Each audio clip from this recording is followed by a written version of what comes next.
So this week, I wanted to talk about video games.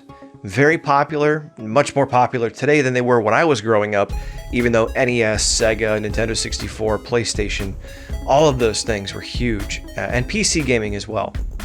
Now, I am a very casual video gamer, but Gun Media was rumored to be working on a Halloween franchise game, which that's a whole other video in and of itself. But with those rumors, with the releases of the Evil Dead game series trailer, with the Resident Evil Village trailer being released and all that, I started thinking about some of my other favorite horror franchises that seemingly would make perfect video games.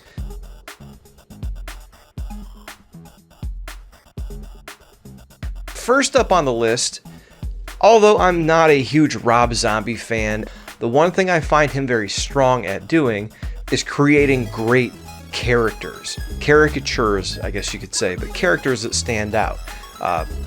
Key among them, the whole fly.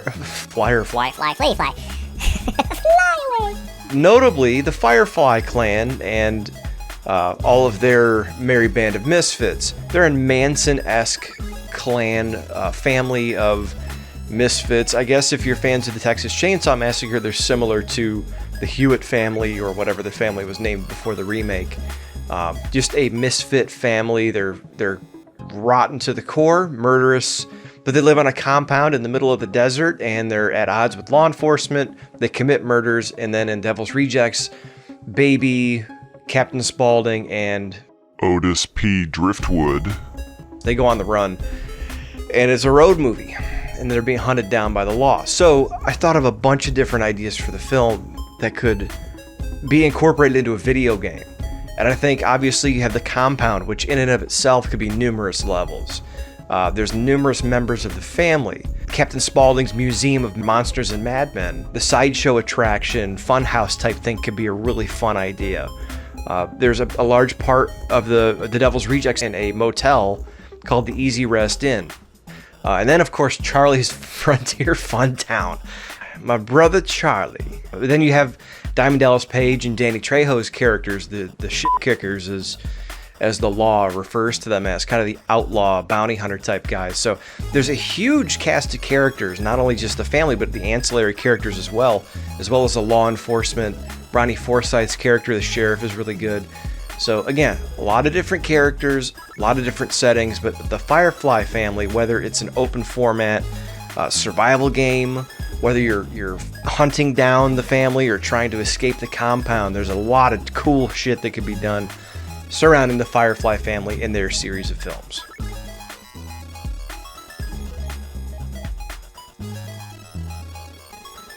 Next up is a franchise that I'm really surprised nobody has capitalized on just yet.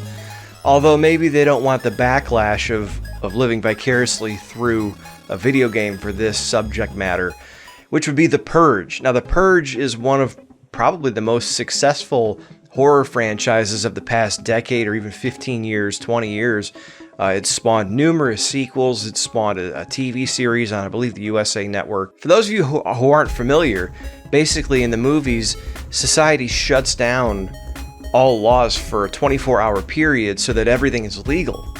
And people batten themselves down into their houses and hunker down, and some people steal and kill. And it honestly, to me, it opens up so many different opportunities for different stories to be told. Vengeance and survival, siege, I mean, all sorts of different classic tropes, and not just horror movies, but Western and drama.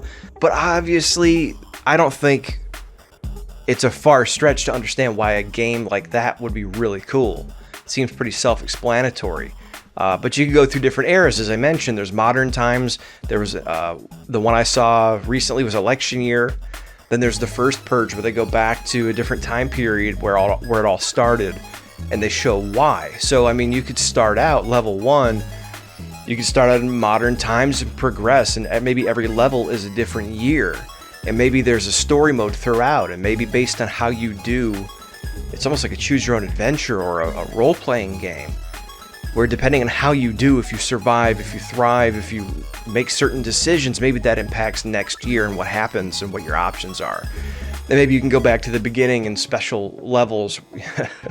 Medieval time. I mean, you could do almost anything with it. Medieval times, Industrial Revolution, you can go to different countries. The idea of leveling up or down, losing loved ones from one year to the other, affecting the outcome of your game and your story seems like a really fun idea. And I'm really surprised nobody has tried this yet.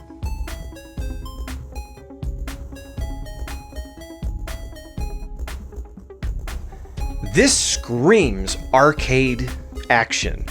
It's colorful, it's whimsical, the characters are crazy.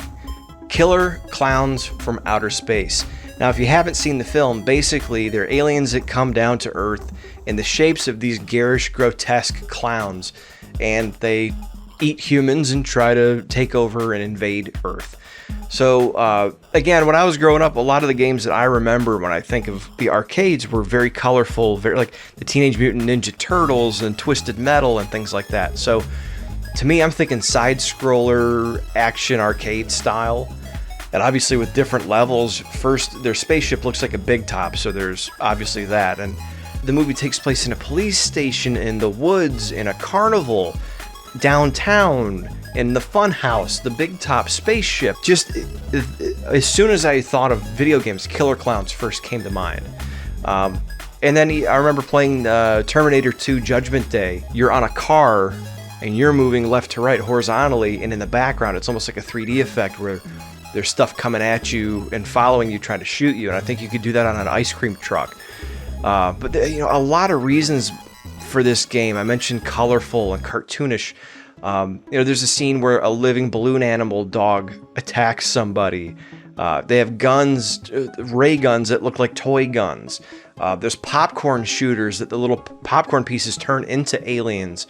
And they capture people in cotton candy and in balloons and things like that. Just, again, self-explanatory, no real explanation other than that needed. I think Killer Clowns is another one that I'm really surprised with the cult following it has, that it hasn't even gotten like an underground bootleg game made for Steam or something like that, or some sort of ROM hack for another existing game. But Killer Clowns definitely is one of those that I think would be a really fun playthrough.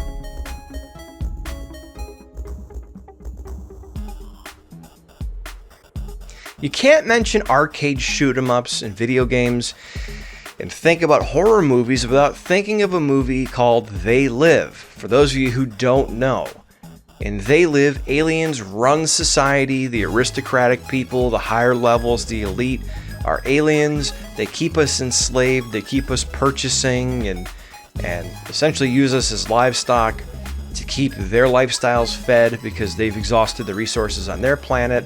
It's really a condemnation of Reaganomics and capitalism run amok. These magic sunglasses allow you to break the hypnosis and see the aliens for what they really are, and see through the subliminal messaging that is being used to keep people asleep. Originally, I was thinking much like Killer Clowns, like a side-scrolling action game, and I think someone actually posted a mock-up, an arcade-style, like a Capcom-style side-scrolling beat-em-up concept for the game. But when I started thinking about the sunglasses, to me, first-person shooter really jumped out. Like being able to put on night vision goggles on Dark Forces for Star Wars could be used with the sunglasses of They Live. Yeah, I'm thinking that Duke Nukem GoldenEye first-person shooter style would make sense, or even like Lethal Enforcers. Pretty much a stationary game where you have guns and you progress throughout the different areas, and you have villains popping up, robbers and civilians, and all. To me, that screams They Live. So maybe you have to recruit people and force them to wear the glasses. That's the famous 8-minute long fight scene between Roddy Piper and Keith David. He's, put on these sunglasses or start eating that trash can, and then they fight for 8 minutes. It's a struggle over a pair of sunglasses, but it's really over opening his eyes. So you do things like that, but you also open yourself up to being outed as you're trying to recruit more members. So there's different things you could do there. I mentioned GoldenEye. There was a feature on GoldenEye where at the beginning of the game, You click on the start button, and then a dossier opens. You get your mission. So you get all your challenges that you have to complete, and then you go from there. But there are a number of different characters. Obviously, there's Roddy Piper as John Nada, Keith David as Frank Armitage. I think it would even be fun if you could play as the aliens or the law enforcement and do the other side of things, just to give it a different flavor. But I mean, you could go to the TV network headquarters, which if you've seen the movie, that's where the movie winds up. You shoot through the streets, the bank scene, obviously. I've come here to chew bubblegum and kick ass. There's a shanty town that gets bulldozed where Nada's staying when he's working construction. There's construction sites. You could go anywhere. You could go into space, which is something they never did in the movie that I think they would probably have to do if they ever did a sequel. But, again, a number of different sets, a number of different characters. You could go Lethal Enforcers, you could go first-person shooter, but I'm really surprised, even as big a video game fan as John Carpenter is, that They Live never got any sort of release, even as an underground game.